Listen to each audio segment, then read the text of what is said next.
వీళ్ళందరూ కూడా చాలా దూరం నుంచి వేరే వేరే రాష్ట్రాల నుంచి అయితే వచ్చున్నారు. అవునండి, ఈ మందు కోసం చాలా దూరాల నుంచి అయితే వస్తారు. వెల్ల గ్రామంలో ఇచ్చే మందు కాబట్టి దీన్ని వెల్ల మందు అంటారు. ఈ మందు కేవలం లివర్ డిసీజులైన పచ్చకామెర్లు, ఫ్యాటీ లివర్ లాంటి వ్యాధులకు మాత్రమే పనిచేస్తుంది. ఆదివారం నాడు ఒక్కరోజు మాత్రమే ఇచ్చే ఈ పసరు మందుని కీర్తిశేషులు గుండుబోగులు సూర్యారావు గారు 1920లో మొదలుపెట్టి 1980 వరకు కామెర్ల రోగులకు అందజేశారండి. 10 పైసలతో మొదలైన ఈ మందు ఖరీదు ఇప్పుడు ఒక మోతాదు వచ్చి 20 రూపాయలు తీసుకుంటున్నారండి. బాలింతరాలైన తల్లి ఈ మందు వేసుకుని తన బిడ్డకు పాలిస్తే పిల్లలకు కూడా కామెర్లు రావంటే నమ్ముతారా? అంతేకాదు మద్యపానానికి అలవాటు పడ్డ మనుషులు, బయట ఫుడ్ ఎక్కువగా తినేవారు ఈ మందు వేసుకుంటే లివర్ మొత్తం శుభ్రం అవుతుందండి. మొదటి మోతాదుని పాలతోనే వేసుకోవాలి కాబట్టి ఇక్కడ పాలమ్మే దుకాణాలు 20 పైగా ఉంటాయంటే మీరు నమ్ముతారా? ఈ మందు వేసుకున్న వారైతే ఖచ్చితంగా వారు చెప్పే పథ్యాన్ని, అదేనండి ఆహార నియమాలని తప్పకుండా పాటించాలి.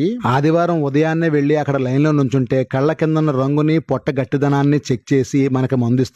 వీళ్ళకైతే ఎక్కడా బ్రాంచీలు గానీ ఆన్లైన్ లో సప్లైలు గానీ చేయరండి. ముందు చేసిన వీడియోలో చాలా మంది అడ్రస్, ఫోన్ నెంబర్ కోసం అడిగారండి. అడ్రస్ అయితే రాజమండ్రి నుండి 30 కిలోమీటర్లలో ఉన్న రామచంద్రపురం గ్రామానికి 2 కిలోమీటర్ల దూరంలో ఉంటుంది ఈ వెల్ల గ్రామం. Download ShareChat.